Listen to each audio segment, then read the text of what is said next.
Pak Jati. Silahkan, apa mau sekarang atau nanti sesudah Mbak Melani?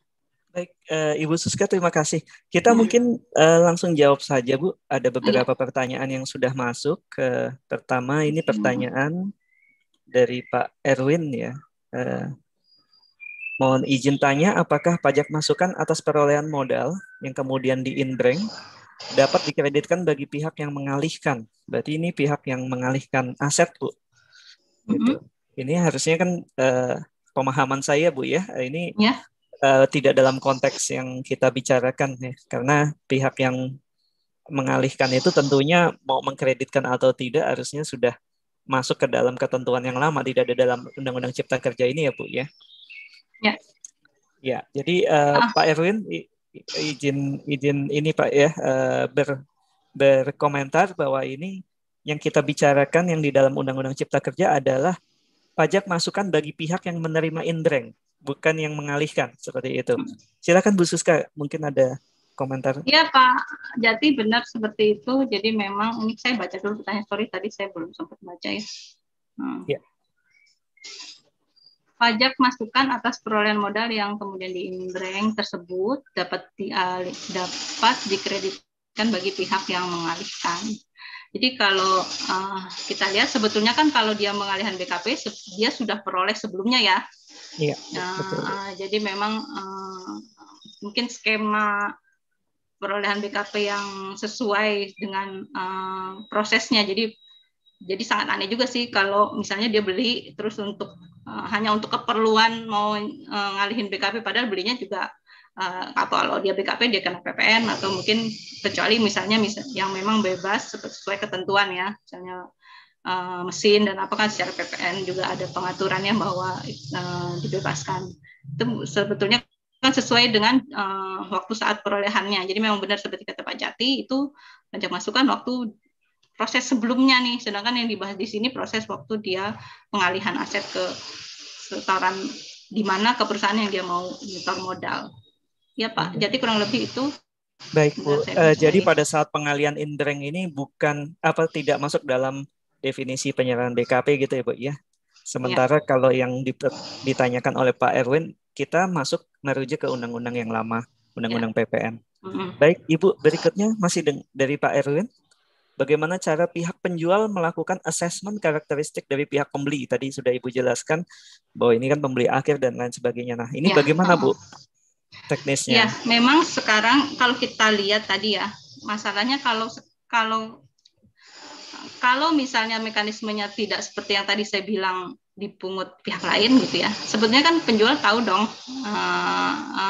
dia menjual ke siapa gitu ya, apakah ini buat dipakai untuk konsumen akhir atau enggak. Sebetulnya kalau penjualnya sendiri seharusnya tahu. Terus mungkin juga dari sisi jumlah pembeliannya gitu ya, kalau misalnya memang ada tantangan nih dalam pelaksanaannya nanti gitu, dan saya harapkan dari DJP ada lebih detail peraturan pelaksanaannya, entah Dirjen atau SE gitu ya, supaya di lapangan nggak ada dispute. Memang salah satu tantangannya itu, atau misalnya dia menjual ke yang produsen juga, misalnya pelaku usaha juga yang buat input, di sisi lain dia juga jual ke konsumen akhir. Nah itu kan berarti perlu dibedakan ya. Dan salah satu tantangan juga kalau melakukan penjualan online gitu ya, yang benar-benar ya kan kita nggak tahu pembelinya itu spesifikasinya seperti apa gitu. Jadi mungkin ini menjadi isu tersendiri ya nanti di dalam pelaksanaannya, dan diharapkan nanti ada peraturan pelaksanaan lebih jauh yang supaya lebih detail ya kan karakteristik konsumen akhir ini. Sebetulnya kalau kita lihat tadi dari persyaratan faktur pajak gitu ya, nah itu bisa dilihat kan pedagang eceran PKP pedagang eceran itu lebih sederhana gitu ya. Mungkin itu bisa jadi salah satu pedoman gitu ya untuk bahwa ini dia karena apa? Karena si pembelinya tidak ada kebutuhan untuk mengkreditkan pajak masukan. Itu salah satunya ya. Tapi bisa juga sih pembelinya UMKM misalnya ya, yang omsetnya misalnya di bawah 4,8 kan itu bisa juga terjadi gitu ya. Nah, itu juga bisa menjadi isu di lapangan gitu. Baik, Dan sih harapannya ada lebih detail lagi itu penjelasannya di pelaksanaannya. baik. Baik, Ibu. Kemudian pertanyaan dari Saudari Mila ini, Bu. Ini terkait dengan policy, Bu. Ketika kebijakan relaksasi PM ini pajak masukan dimasukkan ke dalam Undang-Undang Cipta Kerja, apakah ada perubahan dari sisi kepatuhan wajib pajak ini? Tentunya belum tahu ya, Bu ya, karena peraturannya baru Kalau keluar sekarang ya, Bu. sih belum tahu ya, tapi intinya salah satu konsep dalam peraturan pengaturan yang baru ini ya mendorong kepatuhan. Jadi kalau WP-nya tahu, mungkin juga di pas kemarin menjelasin yang KUP juga terkait sanksi-sanksi. Kalau sekarang bahwa kita tuh lebih fair ya sebetulnya dari sisi pemerintah, bahwa kalau sebelumnya nggak boleh dikreditkan, sekarang boleh dikreditkan, itu sebetulnya kan meningkatkan fairness juga gitu buat wajib pajak gitu kan. Nah, itu diharapkan mendorong kepatuhannya lebih tinggi. Tapi kalau sekarang sih belum bisa dilihat ya, ini kan baru berlaku. Oke. Baik, Ibu. Berikutnya ada pertanyaan dari Bapak Iswandono ya. Ini terkait dengan joint operation, Bu. Di sini ada PTA, pemilik tanah, dan PTB adalah yang memberikan jasa manajemen. Mereka bergabung dalam suatu joint operation. Pada saat tanah diserahkan PTA kepada JO, apakah masuk kategori konsinyasi, Bu? Rasa bukan ya. Betul. Tadi termasuk ke saya mungkin Pak Iswandono bisa, ini boleh nggak sih langsung silakan penanyanya menjelaskan maksudnya seperti apa? Boleh kepada Pak Pak Iswandono, silakan Pak, bisa di-unmute. Ya Bu, terima kasih sebelumnya Bu Siska. Ya.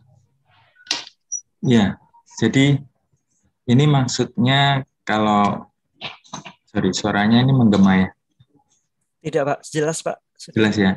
Jelas, jadi Pak. Kalau kita melihat PP nomor 9 itu kan disebutkan bahwa dalam konsinyasi ini yang termasuk adalah barang bergerak dan barang tidak bergerak ya Bu ya. Mohon maaf kalau saya salah, mungkin bisa dikoreksi.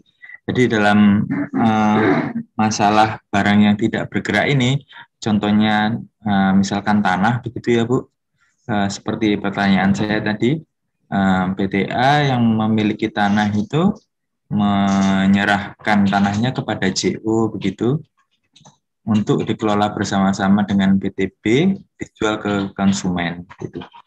Nah, apakah penyerahan dari PTA kepada JO ini termasuk kategori konsinyasi? Oke, ini agak berbeda skemanya ya. Kalau konsinyasi yang umumnya terjadi kan sebetulnya konsinyi ini dia adalah yang dia dapatkan sebetulnya dari menjualkan itu komisi, lebih ke situ ya. Jadi nitip nanti dijualin gitu ya, seperti itu. Nah, kalau ini PTB membentuk JO. Jadi sekarang tergantung si JO-nya ini apakah bisa dikategorikan sebagai konsinyi ke JO ini ya, dan sebetulnya dari sini JO ini kan sebetulnya si PTA juga masuk ya dalam JO ini. Jadi kalau saya rasa kalau tadi kita lihat tuh 3 pihak yang berbeda, konsinyor, konsinyi, dan pembeli gitu ya. Kalau gini kan agak berbeda skemanya ya. Walaupun kalau ya ini banget nih pertanyaan Pak Iswandono.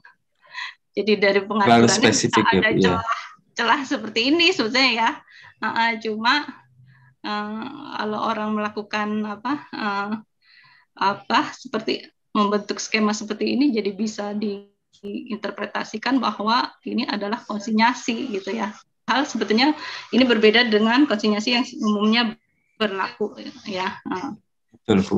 Jadi selama ini pemahaman kami itu bahwa konsinyasi itu kan untuk barang bergerak ya Bu ya.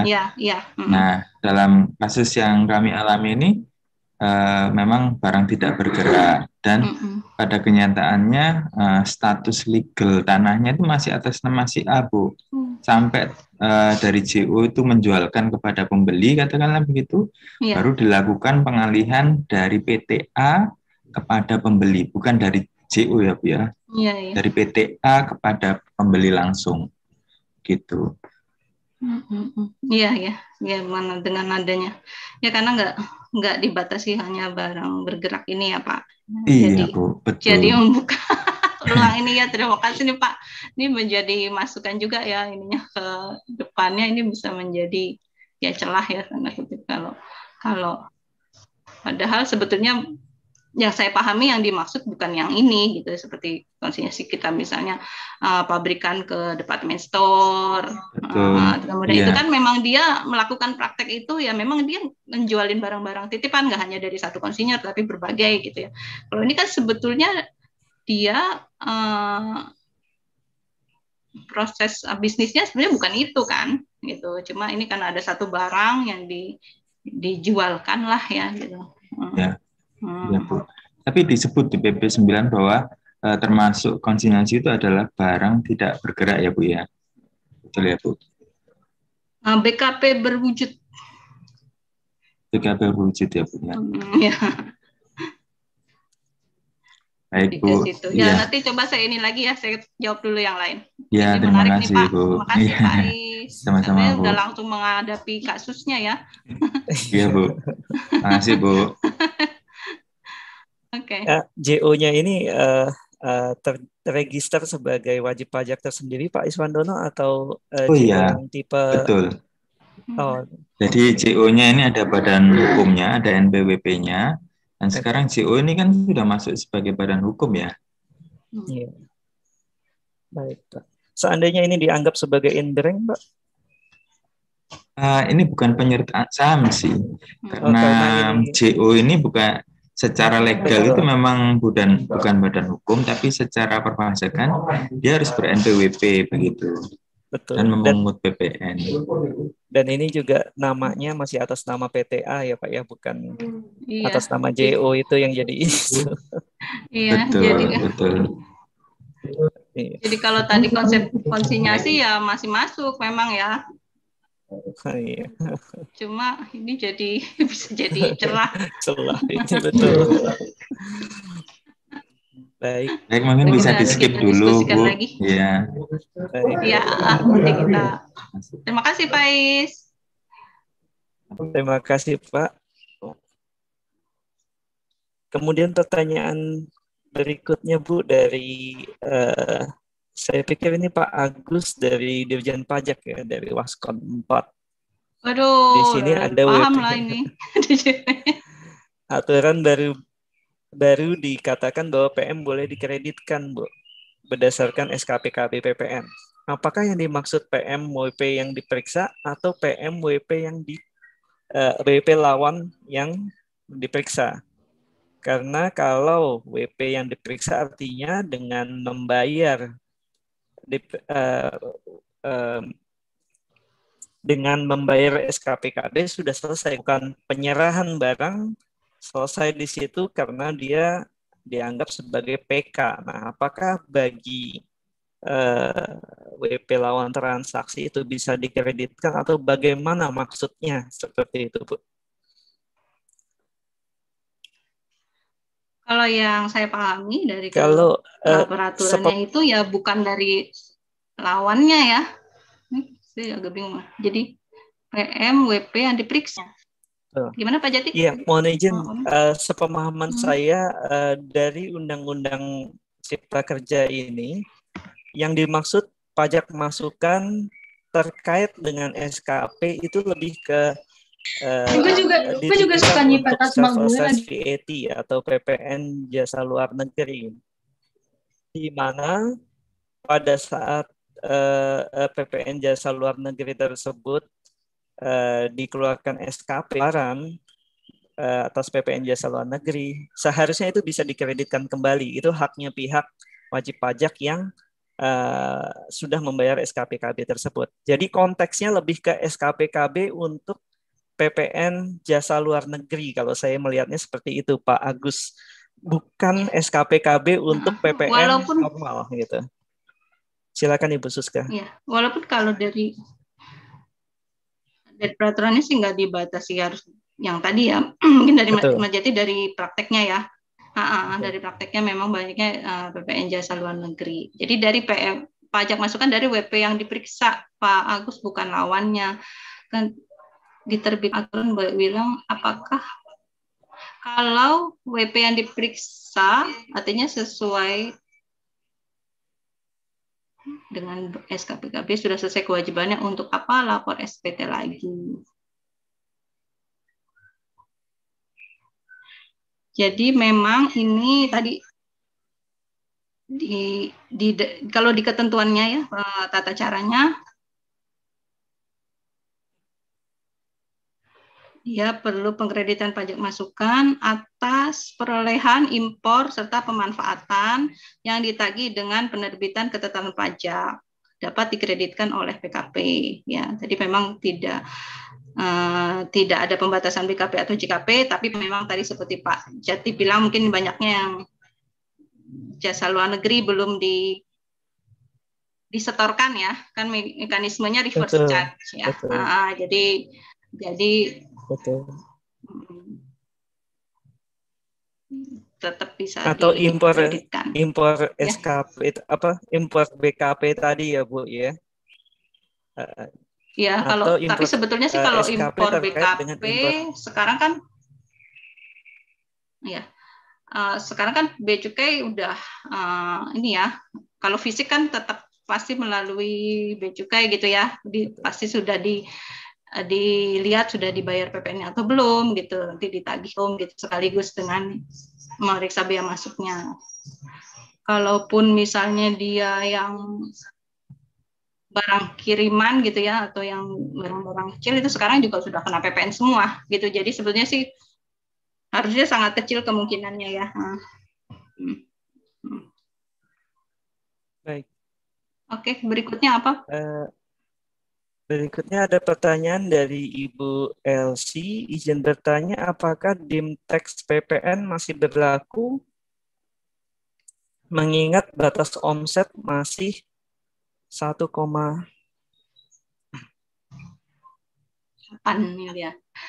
Jadi memang pernah pertanyaan juga waktu pernah sesi sebelumnya gitu ya, membahas yang DIM tax ini memang agak jelaskannya kenapa 80% padahal ada batasan omset gitu. Memang saat ini lagi dibahas nih yang batasan ini.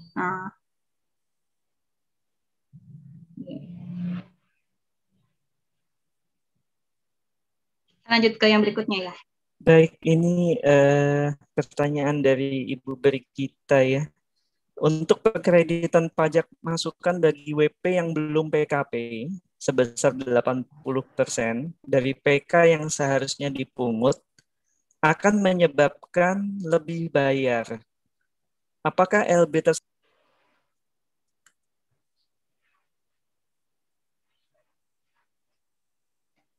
ya? Terdengar Ibu suaranya? Suara saya? Ibu masih mute Bu ya? Oke. Oh ya, sebentar. Pengkreditan pajak masukan bagi WP yang belum PKP sebesar 80% dari PK yang seharusnya dipungut akan menyebabkan LB. Seharusnya sih kalau 80% nggak LB ya. Betul. Makanya dibatasi 80% itu juga. Betul.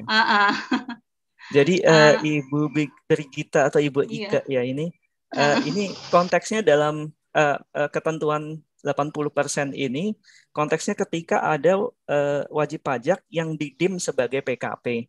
Pada saat dia sebelum menjadi PKP kan dia tidak pernah pungut PPN. Ya. Nah, kemudian dengan ketentuan baru ini ketika dia diangkat atau ditetapkan secara jabatan sebagai PKP, kalau dahulu dia harus membayar 100% dari PK 10% dari total sales.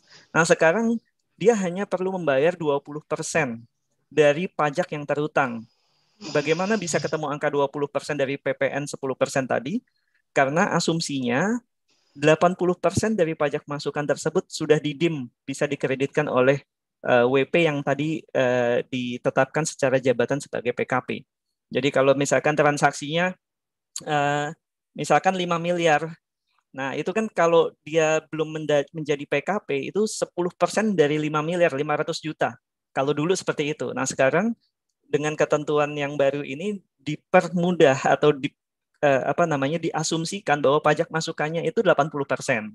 Sehingga dari 500 juta itu dia didim ada pajak masukan 400 juta sehingga yang harus dibayar oleh wajib pajak tersebut sebesar 100 juta seperti itu. Silakan Bu Suska, mungkin kalau pemahaman saya salah. Penjelasannya Pak Jati, terima kasih sekali. Ya, baik Bu. Ya, memang dalam hal ini BKF memang lebih concern ke kebijakan-kebijakan besar ya. Kalau ini kan dari tata cara memang waktu itu DJP yang lebih dalam sisi penyusunannya. Baik.